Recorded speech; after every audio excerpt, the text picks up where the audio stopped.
백문이 불여일견, 백문불여일견이라고 이제 말하고 있는데, 여러분들이 저 한자 성어는 많이 들어보셨을 겁니다. 100번 듣는 것보다, 귀로 듣는 것보다 눈으로 한 번 보는 것이 더 낫다라고 하는 거죠. 근데 저 표현이 무슨 한자 성어에만 그 의미가 있는 것이 아니라 다른 여러 나라에도 저런 비슷한 또 격언과 속담들이 있더라고요. 그래서 영어를 보니까 A picture is worth 1,000 words라고 되어 있습니다. 그러니까 한 장의 사진이 마치 1000단어의 단어와 같은 가치를 갖고 있다. 이런 거죠. 그러니까 의역하면 백문이 불여일견이라는 말입니다. 계속 이렇게 듣는 것보다, 문장으로 보는 것, 문장으로 이렇게 듣는 것보다 어떤 그림, 사실적인 어떤 것을 보는 것이 참으로 더 훨씬 더 가치가 있다, 중요하다라고 하는 말을 하는 거죠. 특별히 이제 요즘과 같이 비주얼이 강조되는 시대에서는 저 말이 참으로 적합하다고 생각들을 하실 겁니다. 요즘은 그냥 작품 같은 사진만 이렇게 찍는 게 아니라 별의별 거를 다 사진을 찍잖아요. 그래서 요즘은 음식이 나오면 거의 자동적으로 폰을 꺼내서 음식을 찍어서 항상 이렇게 올리는 것이 젊은 사람들뿐만 아니라 나이 드신 분들까지도 이렇게 습관이 될 정도로 뭔가를 보여주는 것이 참으로 중요한 시대가 되었습니다. 식당도 자기 자신들의 얼마나 음식이 맛있는 거를 일일이 설명하는 대신에 어떤 정말로 먹음직스럽고 그것을 잘 먹는 사람의 사진 한 장을 이렇게 보여주는 것이 훨씬 더 식당 홍보에도 도움이 됩니다. 그러니 요즘 사람들은 사실 듣는 것보다는 자꾸 뭔가를 눈으로 보고 또 그것을 이제 사진으로 담으려고 하는 일들을 더욱더 많이 하게 되는 것 같습니다.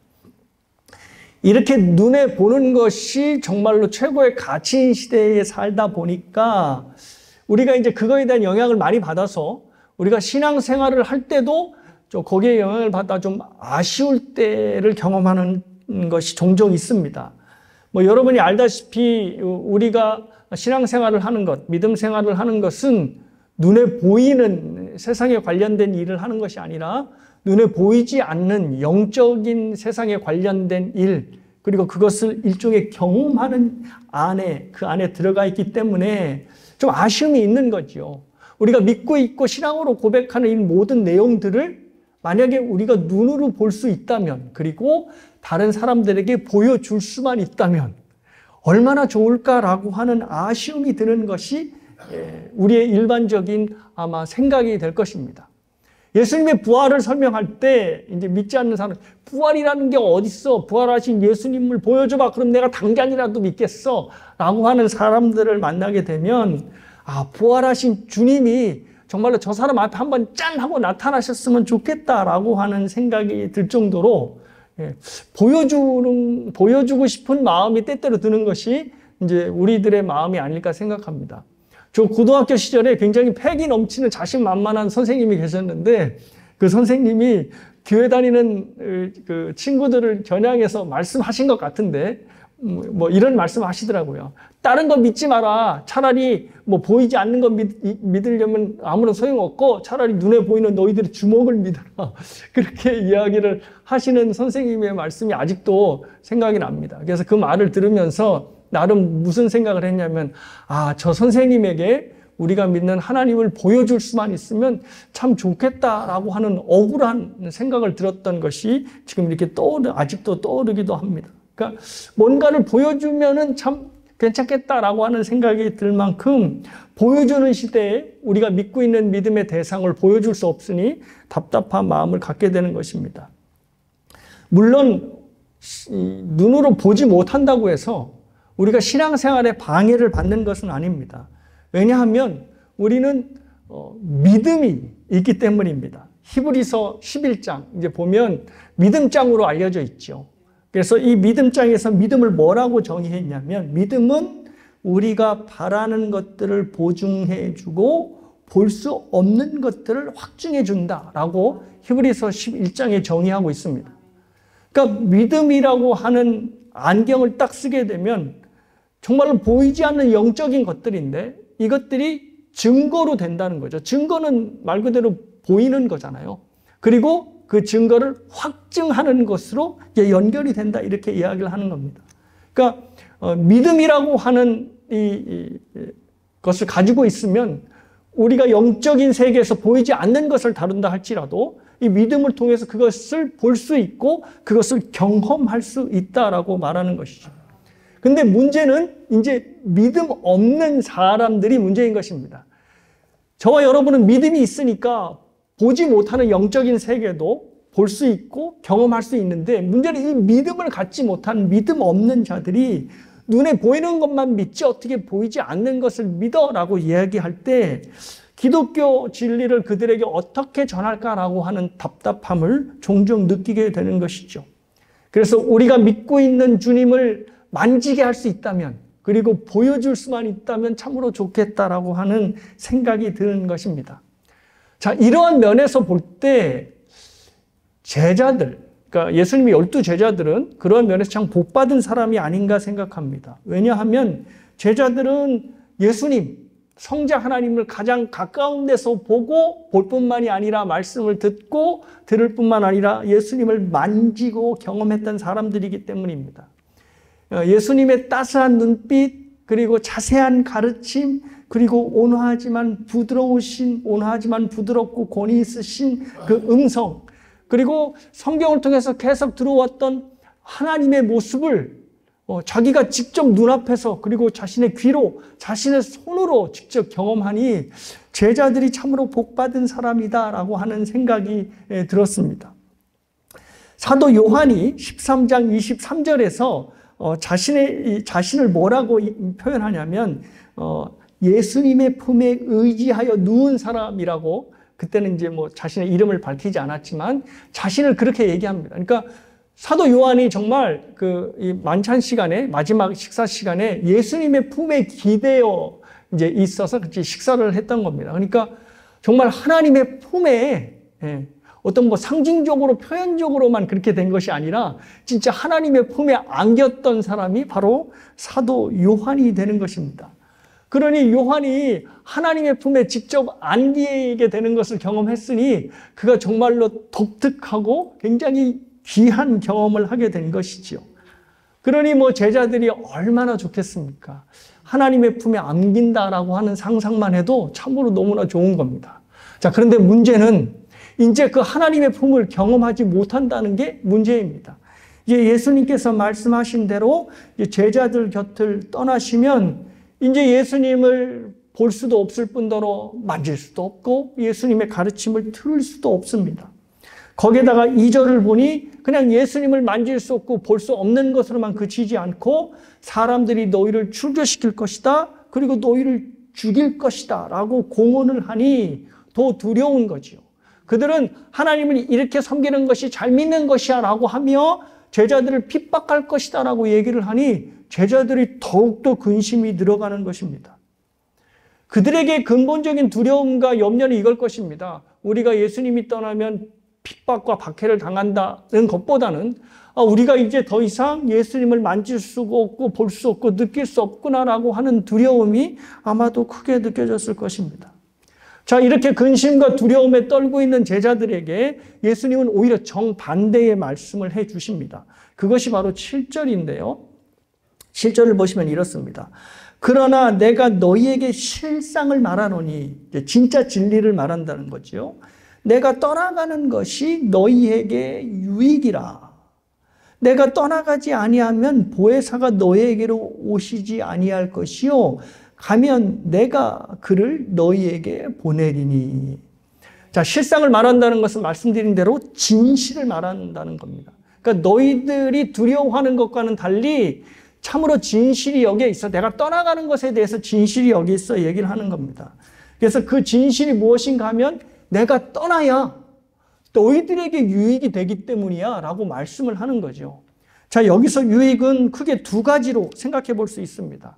첫 번째, 제자들에게 예수님이 떠나는 것이 왜 유익인가 하면 제자들은 예수님을 소유하려 들었습니다. 왜냐하면 만왕의 왕이신 예수님을 자신들이 소유해야 자신들이 예수님을 통해서 뭔가 큰 일을 할 수 있고 한 자리를 차지할 수 있기 때문이라고 생각을 했습니다. 그래서 여러분이 뭐 말씀드렸듯이 아시다시피 이 마지막 만찬장에도 그들이 서로가 누가 큰 자냐고 싸웠던 이유가 바로 여기에 있습니다. 예수님 보기에 가장 큰 자가 예수님이 왕에 올랐을 때 더욱더 큰 자리, 큰 영향력을 행사할 수 있기 때문에 항상 제자들 사이에서는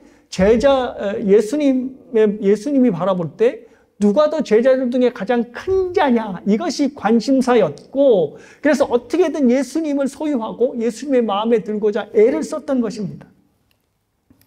자, 그런데 이런 예수님을 소유해서는 안 되죠. 예수님이 제자들의 것만은 아니지 않습니까? 이제 수많은 하나님께서 택하신 백성들의 모든 이들에게 돌려줘야 하는데, 예수님께서 제자들을 떠나지 않으면 계속해서 제자들은 예수님을 소유하려 들 것이고, 그러면 정반대의 제자들의 모습으로 나빠지게 아주 변하게 될 것입니다.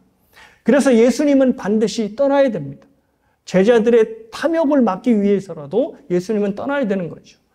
근데 두 번째 더 예수님이 떠나야 되는 근본적인 이유가 있습니다. 그것이 바로 예수님께서 직접 밝히신 보혜사 성령 하나님 때문입니다.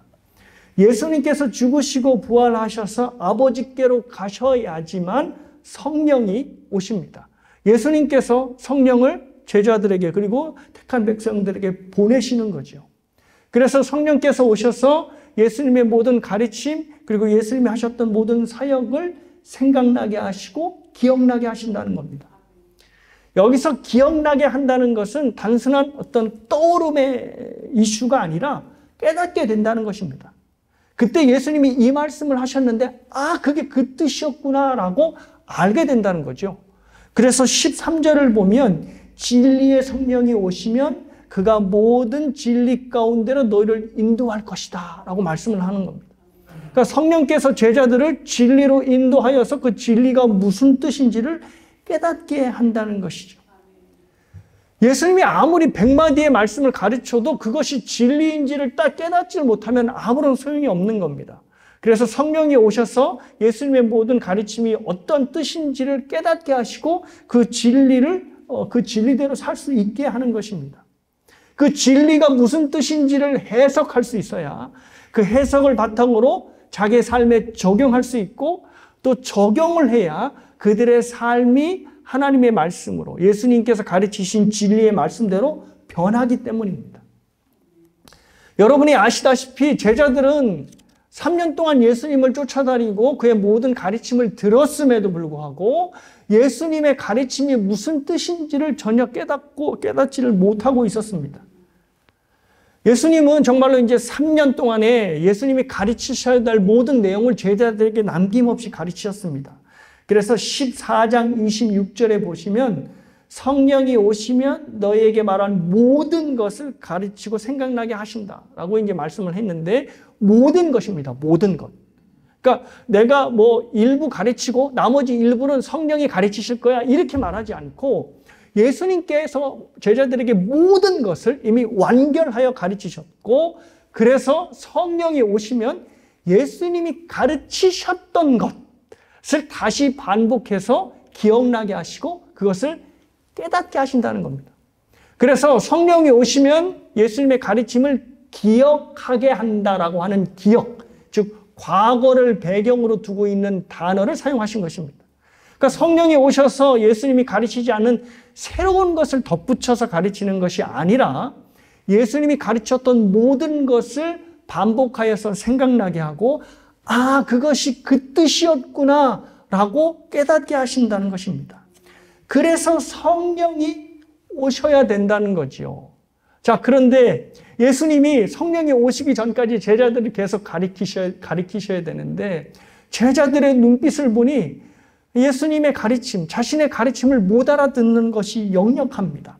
그래서 5절과 6절 말씀을 보시면 예수님께서 한탄스럽게 이렇게 말씀하세요.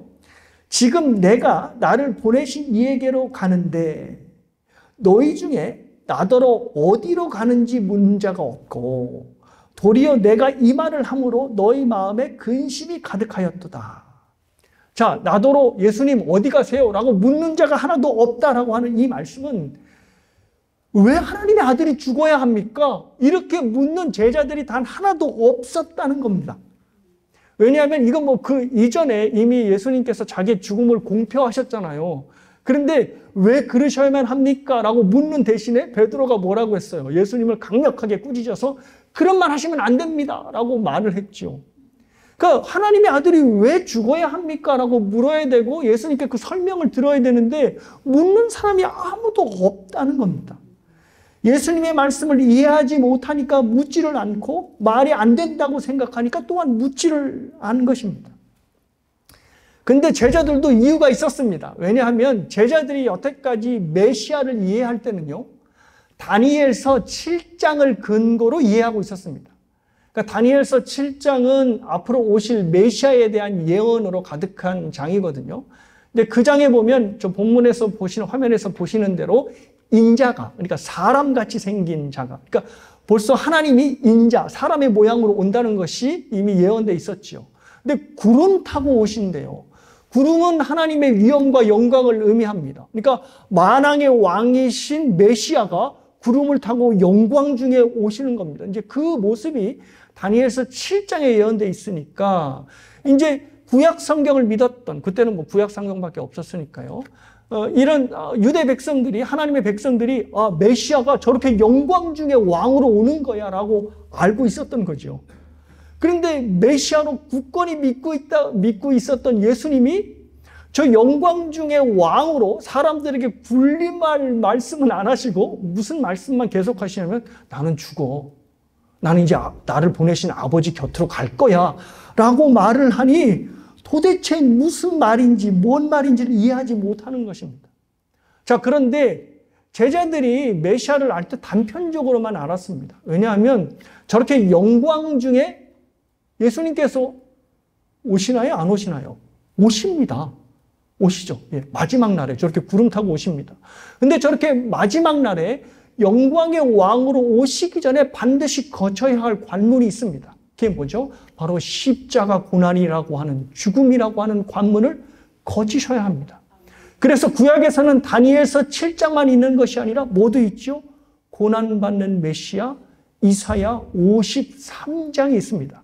그래서 이사야 53장은 제가 한 편만 올려놨지만 곤욕을 당하시고, 이제 도살장에 끌려가는 어린 양의 모습으로 자세하게 그려 있지 않습니까? 그래서 정말 이사야서를 이사야서라고 얘기하지 않고 유대인들에게 읽어주면 유대인들이 화를 낸대요. 왜 나에게 신약 성경을 읽어주냐라고 말입니다. 그러니까 이 구약 성경인 이사야에서 고난당하는 메시아가 너무 자세하게 나와 있기 때문에 저것이 이사야라고 말을 하지 않으면 유대 사람들도 저거를 신약 성경으로 받아들인다는 겁니다. 제자들이 바로 이사야 53장을 알고 있었어야 합니다. 그래서 예수님께서 고난당하실 때 이사야 53장을 딱 떠올리면 저 말씀대로 메시아가 고난을 당하시는구나 라고 해야 했는데 그거를 모르니 예수님이 아버지 곁에 간다고 하자 너무나 이들이 근심하고 걱정스럽고 묻지도 못하고 마음으로 소가리만 하는 것입니다. 자, 그래서 이제 성령이 오시면 이제 이 모든 것을 밝히 알려주시겠다는 겁니다. 그래서 13절 말씀을 보시면, 자, 그러나, 그러니까 너희가 알아듣지는 못하고 이해하지 못하지만, 그러나 진리의 성령이 오시면, 그가 너희를 모든 진리 가운데로 인도하시리니, 그가 스스로 말하지 않고 오직 들은 것을 말하며 장래일을 너희에게 알리시라. 여기서 장래일은 예수님께서 말씀하지 않으신 종말에 관한 예언, 미래에 대한 예언이 아니라 장래의 일, 즉 곧 있으면 일어나게 될 십자가의 죽음, 십자가의 고난, 그리고 부활과 승천을 의미합니다. 자, 이 모든 것이 성령이 오시면 십자가의 죽음, 부활, 승천, 이 모든 장래일들이 어떤 의미인가를 깨닫게 된다는 것이죠. 분명하게 알게 된다는 것입니다. 그리고 그것이 한결같은 구약의 메시아의 증언이었다는 것을 알게 된다는 거죠. 자, 예수님의 이 말씀대로 정말로 오순절날 뭐가 임하죠? 성령 하나님께서 임하셔서 제자들이 예수님의 가르침을 기억나게 하시고 기억나게 하였고, 그래서 십자가의 죽으심, 부활, 승천의 의미가 밝히 깨달아 알게 되었습니다. 그래서 그들의 설교를 보면, 사도행전에 보면 쭉 설교를 하잖아요. 특별히 베드로가 설교를 하는데, 베드로의 설교를 여러분이 자세히 보면 굉장히 많은 구약의 본문들을 인용하여서 설교하고 있다는 것을 알 수가 있습니다. 그러니까 성령을 받아서, 비로소 성령을 통하여 구약의 말씀들이 바로 예수님을 말씀하시는 거구나라고 깨닫고, 그것을 가지고 어떻게 해요? 사람들 앞에서 설교해서 놀라운 결과들이 일어났던 것입니다. 그래서 그가 인용한 구약의 구절들을 보면 요엘서, 시편, 느헤미야, 사무엘, 상하의 말씀을 인용하면서 예수님의 부활, 예수님의 죽음을 설교해냅니다. 그러니까 예수님께서 말씀하신 대로 성령이 오시자 예수님께서 말씀하셨던, 그리고 예수님의 삶에서 일어났던 모든 일들을 예수 그리스도의 중심으로 구약을 보면 해석할 수 있게 하게끔 그에게 안목을 주시고 지혜를 주신 겁니다. 그래서 베드로의 설교를 듣고 사람들이 놀라지요. 특별히 바리새인들, 제사장이 놀랍니다. 저가 어부인데 그냥 평범한 사람인데 어디서 저걸 배워서 저렇게 설교하느냐. 바로 성령께서 그것을 깨닫게 하셨기 때문입니다. 그리고 베드로뿐만이 아닙니다. 사도 요한, 스데반, 그리고 사도 바울 역시도 진리의 영이신 성령의 인도함을 받아서 구약에 있는 모든 사건을 예수님을 통한 예수님 중심으로 해석하고 설교하게 되었던 것입니다. 이렇게 성령께서 예수님의 구원의 사건을 기억나게 하시고 그 의미를 깨닫게 하시는 이 모든 것을 신학적인 용어로 여러분이 알고 있는 대로 바로 성령의 적용, 구원의 적용이라고 합니다. 제가 구원론 때 숱하게 얘기 드렸죠. 성령께서 예수님께서 하신 모든 일들을 깨달아 알게 하도록 우리에게 적용시킨다라고 하는 겁니다. 그래서 아무리 예수님께서 구원의 모든 사역을 완결 지으셔도 성령께서 이렇게 예수님이 하신 모든 일들을 이해하게 하고 기억나게 하고 깨닫게 하시는 성령의 적용하심이 없으면 그냥 예수는 예수의 죽음은 죽은 대로 죽은 것이고 나와 전혀 상관이 없는 사건이 되는 겁니다. 근데 성령께서 이 예수님의 모든 사역을 적용시킴으로 깨닫게 만드시는 겁니다. 자, 그런데 이 성령의 적용이 사도들에게만 일어난 사건이 아니라는 겁니다. 여전히 2000년이 지난 저와 여러분에게도 저와 여러분의 삶에서도 동일하게 일어난다는 것입니다. 동일하게 하나님의 말씀이 저와 여러분의 삶에 적용되어서 우리의 삶을 어떻게 바라보고 적용하고 해석할지에 대한 깨달음을 계속해서 주신다는 것입니다. 그 말씀을 해석하여 삶에 적용케 하심으로 우리로 하여금 그리스도의 제자로 살게 만드시는 겁니다. 그러니까 저와 여러분이 무슨 교회 생활을 오래 했기 때문에 들은 풍월이 많기 때문에 그리스도인의 제자로 사는 것이 아니라 성령께서 끊임없이 하나님의 말씀, 진리의 말씀으로 우리를 적용시키시고 우리를 진리 가운데로 인도하시기 때문에 저와 여러분이 믿음을 포기하지 않고 그리스도의 제자로 살아가는 것입니다. 그래서 여러분의 삶에, 저와 여러분의 삶에 힘든 고난의 파도가 오면 그 파도에 휩쓸려 나가지 않고 그것을 오히려 멋지게 타고 넘어가는 힘과 지혜와 능력이 저와 여러분들에게 생긴 것입니다. 예를 하나 들어드릴 텐데요. 에티오피아에서 사역하는 김태훈 선교사님의 이야기입니다. 서울대학교 의과대학을 졸업하고 이분이 전문의가 되기까지 보통 의사들이 오랜 시간이 걸리지요. 거의 20년 동안의 수련을 거쳐서 마침내 외과 의사가 되었답니다. 그래서 드디어 이제 종합병원에서 이제 의사로 전문의로 살아갈 삶이 시작되었는데요. 처음에는 이제 의사가 되었다라고 하는 기분으로 이제 열심히 병원에서 이제 일들을 해 나갔겠죠. 그런데 여러분이 알다시피 한국 병원들이 얼마나 경무가 많습니까? 그래서 그 경무에 시달리다 보니 이 선교사님이 위기의식이 든 것이죠. 이렇게 살다가는 하나님께 약속한 선교사의 삶을 살지도 못할 뿐더러 아예 교회 생활, 신앙 생활조차도 제대로 못하겠구나라고 하는 생각이 들었던 거죠.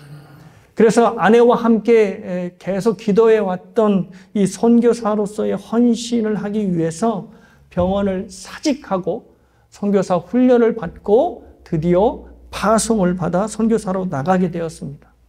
그 파송을 받은 곳이 바로 아프리카의 에티오피아였습니다. 한국 최고의 학부를 나와서 모든 사람들이 선망하는 의사가 된 후에 하나님께서 그에게 이렇게 물어보셨다고 해요. 하나님, 제가 하나님께 영광을 드리고 싶은데 뭔가 없을까요? 그러니까 하나님께서 그런 마음의 음성을 주셨다는 거죠. 너는 내가 원하는 곳에 갈 수 있겠느냐? 라고 하는 성령의 음성을 듣게 되었고, 그로 인하여서 그 음성에 응답하고자 자신의 모든 현재 안정된 모든 직업들을 다 내려놓고 주님이 원하시던 아프리카의 의료 선교사로 살게 된 것입니다. 뭐 생각만 해도 얼마나 귀한 일입니까? 너무너무 귀한 일이죠. 뭐 자기 가족도 자기 살겠다고 호의호식할 수 있는 자리를 박차고 하나님의 소명자로 선교사로 살기 위해서 아프리카로 갔으니까요. 너무너무 아름다운 이야기입니다. 자, 이렇게 이제 박수를 받으며 모든 사람들이 이제 보내줬는데 얼마 지나지 않아 아프리카에서 오른 다리가 너무 불편하더랍니다. 그래서 거기서는 제대로 진료받을 수 있는 병원이 없어서 시간을 내서 한국으로 나와서 이제 진료를 받게 되었는데 그의 병명이 뭐로 밝혀지게 되었냐면 파킨슨 병으로 진단을 받게 되었습니다. 참고로 파킨슨 병은 신경을 담당하는 뇌가 문제가 생겨서 이제 점점 몸이 굳어지고 신경이 마비되는 그런 병입니다. 아직까지 현대의학으로 이 병은 완치되지 않는다고 하죠. 그래서 약물로 이 병의 진행을 늦추는 것이 이 병에 대한 최선의 치료책이라고 합니다. 그러니까 한마디로 불치병에 걸리고 만 것입니다. 외과 의사니까 주로 이제 수술을 담당해야 하는 거죠. 그런데 이 수술을 담당하는 외과 의사가 손이 마비되고 덜덜 떠는 증상으로 이 파킨슨병을 가지게 되었으니 정말 의사로서는 치명적인 상황에 놓이게 된 것입니다. 그때가 바로 선교사로 나간 지 1년 한 3개월 정도 되는 때라고 합니다. 그러니까 선교사로 거의 첫 발을 내딛었을 때 그만 이 불치병인 파킨슨병이 딱 찾아오고 만 것입니다. 그러니 이분이 얼마나 마음이 복잡하겠습니까? 그러면 어떻게 할까? 아프리카에 나가 있는 가족들을 다시 한국으로 불러와야 하는가? 그리고 이 자리에서 그러면 선교사의 소명은 끝나는 것입니까? 이런저런 착잡한 마음으로 하루하루를 보내고 있었다 합니다. 그러는 중에 어떻게 해야지 고민 중에 이 파킨슨병이 그래도 산책하는 것이 도움이 된다 하여서 이제 그 병원 근처에 이제 공원에서 산책을 하게 되었다지요. 근데 산책을 하는 도중에 갑작스러운 소나기를 만났다 합니다. 그래서 이 선교사님이 소나기를 피하고자 급히 나무 아래로 딱 들어갔죠. 그래서 이제 이 풍성한 나무 아래서 소나기를 피하고 있는데 갑자기 마음속에 이런 생각이 들더랍니다. 비가 와도 집에 가지 않아도 되는구나 라고 하는 마음이 딱 들면서 그것이 바로 자신의 상황과 연결이 되더라는 거죠. 파킨슨 병이라고 하는 갑작스러운 소나기를 만나도 집으로 돌아가지 않아도 된다 라고 하는 하나님의 성령 하나님의 음성으로 바뀌어 들었다고 합니다. 그러니까 지금 너의 상황이 어렵고 힘든 상황이지만 이것 때문에 모든 소명을 내려놓고 집으로 돌아갈 필요가 없다라고 그 소나기 가운데 성령 하나님께서 깨닫게 해주신 것입니다. 그래서 그 선교사님이 그 음성을 마음속으로 깨닫고 내가 집으로 돌아갈 필요가 없겠구나. 가족을 다시 한국으로 부를 필요가 없겠구나 생각하고 다시 자기가 에티오피아의 비행기를 끊고 에티오피아로 다시 돌아갔다 합니다. 그리고 에티오피아의 공항에 딱 내리자마자 뜨거운 눈물로 하나님께 기도를 올렸다죠. 하나님, 저를 이곳 에티오피아로 다시 불러주셔서 감사합니다라고 감사 기도를 올렸다고 합니다. 자, 그렇게 해서 10년이라는 세월이 지났습니다. 그래서 에티오피아에서 이제 선교를 하고 있는데 저 선교사님의 뭐 소식을 알았든지 한국에서 큰 집회하는 어떤 행사에서 선교사님 나오셔서 집회를 좀 인도해 주십시오라고 하는 부탁을 받았답니다. 그래서 내가 집회에 나가면 굉장히 큰 이제 집회라고 하니까 많은 사람들이 아프리카의 선교에 대해서 관심을 갖겠구나라고 하는 생각으로 이제 집회를 허락하고 나가게 되었다죠. 그런데 한국 집회에 딱 참석하는 순간 완전히 그 집회 규모 그리고 그 집회에 이게 뭐 사용되는 어떤 스텝들의 이분이 이 김태훈 선교사님이 완전히 일종의 이 자신감이 확 떨어지게 된 것이 엄청난 규모에 압도당하는 것이죠. 자기는 정말 힘든 몸을 이끌고 근근히 사역을 해 나가는데 이 집회를 한다고 엄청난 많은 인원이 동원되고 이 규모와 이것을 보니 자신이 또 자신의 사역이 너무 초라해지게 느껴지더랍니다. 그래서 이분이 하나님께 착잡한 마음으로 그런 기도를 했다 합니다. 하나님, 저는 깨어진 그릇 같습니다. 저 책 제목대로 깨어진 그릇 같습니다. 하나님이 쓰지 못하시도록 저렇게 깨어진 그릇이 되고 말았네요. 하나님 죄송합니다. 라고 이런 기도를 드렸다지요. 그러자 성령 하나님께서 이런 위로를 주셨답니다. 너의 깨어짐, 너의 연약함 때문에 내가 십자가에 달렸느니라 라고 하는 위로를 주시더랍니다. 그리고 더불어 나는 네가 아프리카 선교사로 헌신했을 때 내 마음을 너의 전부로 받았느니라 라고 하는 음성을 듣게 하신 것입니다. 여기에 대해서 얼마나 그가 큰 용기와 위로를 받았는지 모른다고 저 책에 기록하고 있더라고요. 자, 제가 이 선교사님의 말씀을 드린 것은 오늘 선교 제목이 뭐였지요? 진리로 인도하시는 성령. 지금 이 선교사님을 성령께서는 계속 진리로 인도하고 계십니다. 자, 안정된 삶을 뒤로하고 선교사로 나아가기로 결정할 때도 그리고 선교사로 나아가서 1년 3개월 만에 불치병인 파킨슨병에 걸렸을 때에도 그래서 자신이 돌아가야 되나 말아야 되나 이렇게 갈팡질팡할 때도 그리고 엄청난 한국의 사역을 딱 맞이하면서 나는 깨어진 그릇이구나 라고 자괴감에 마음이 털렁 가라앉을 때도 성령께서는 그에게 끊임없이 말씀을 하시고 그를 진리 가운데로 인도하셨다는 것입니다. 하나님의 말씀을 그의 삶과 상황 곳곳에서 계속해서 적용해 나가고 계셨다는 것입니다. 저 책 제목이 깨어진 그릇이잖아요. 저 깨어진 그릇이라는 제목 보고 뭐가 생각나지 않으셨습니까, 혹시? 저희 아내가 얘기를 뒤에서 하는데 바로 뭐냐면 제가 추수감사절에 했던 설교 고린도 후서 4장 말씀입니다. 뭐죠? 저 그림 보여드렸죠. 제가 읽어드릴게요. 우리가 이 보배를 질그릇에 가졌으니 이는 심히 큰 능력은 하나님께 있고 우리에게 있지 아니함을 알게 하려 함이라. 우리가 사방으로 우겨쌈을 당하여도 쌓이지 아니하며 답답한 일을 당하여도 낙심하지 아니하며 박해를 받아도 버림받지 아니하며 거꾸로 띵임을 당하여도 망하지 아니하고 우리가 항상 예수의 죽음을 몸에 짊어짐은 예수의 생명이 또한 우리의 몸에 나타나게 하려 합니다.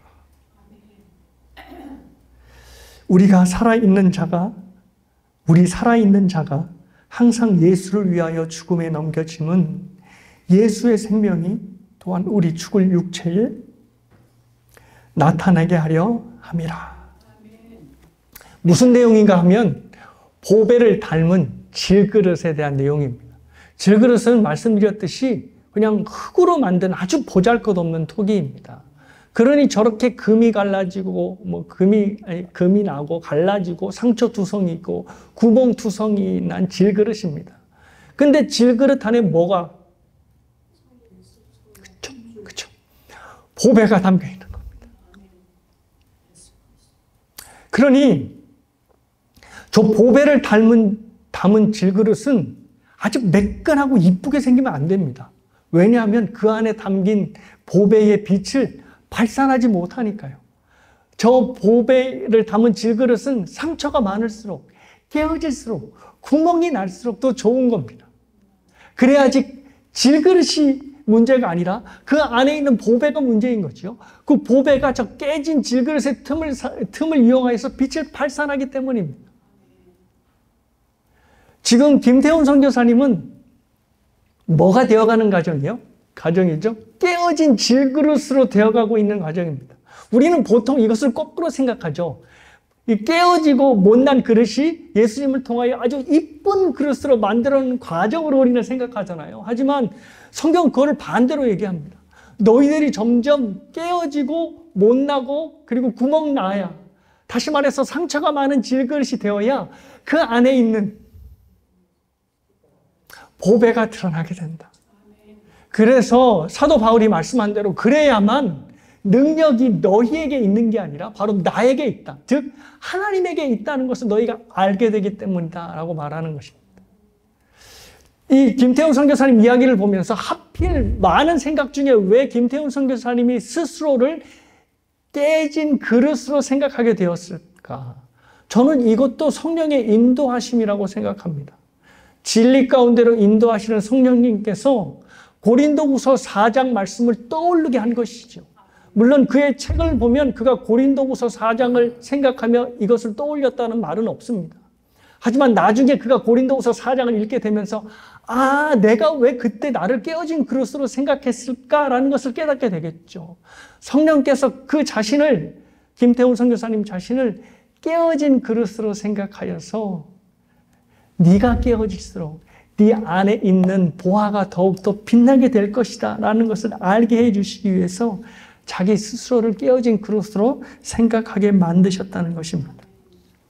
사랑하는 여러분, 중요한 것은 저렇게 진리로 깨닫게 하시고 진리 가운데로 인도하시는 성령의 역사가 자신의 전 인생을 놀랍도록 헌신한 선교사님들에게만 일어나지 않는다는 것이 중요합니다.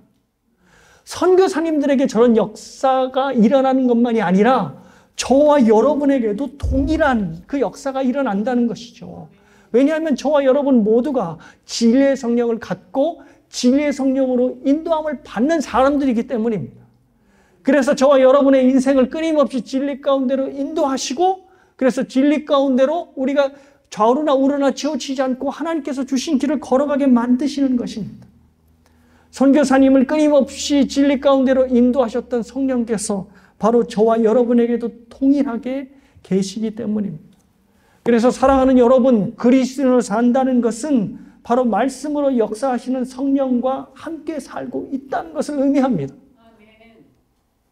그래서 사랑하는 여러분, 진리 가운데로 인도하시는 성령 하나님이 역사하기 위해서는 반드시 저와 여러분의 마음에 진리의 말씀이 새겨져 있어야 합니다.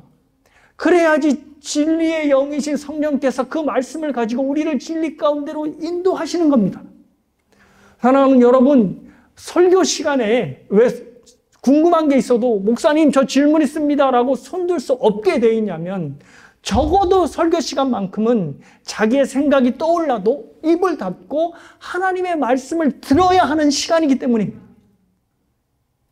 그래서 여러분은 딴 것도 중요하지만, 성경 공부도 중요하고 새벽 기도도 중요하지만, 무엇보다 중요한 것은 교회에 나와서 예배 시간에 하나님의 말씀으로 선포되는 이 말씀을 하나님의 말씀으로 듣는 것이 너무너무 중요합니다. 그래야 그 말씀을 통해 저와 여러분을 진리 가운데로 인도하기 때문입니다. 그때만큼은 입을 닫고 생각을 버리고 하나님의 말씀을 들어야 하는 시간이기에, 아무리 궁금증이 생겨나도 예배 시간에 손을 들고 질문할 수 없게끔 하나님께서 만드신 것입니다. 사랑하는 여러분, 우리의 마음속에는 진리 가운데로 인도하시는 성령 하나님이 계십니다.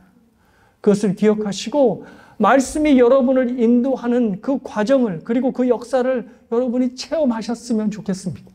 사랑하는 여러분, 성령께서는 우리 마음속에 계시기 때문에 끊임없이 말씀을 하세요.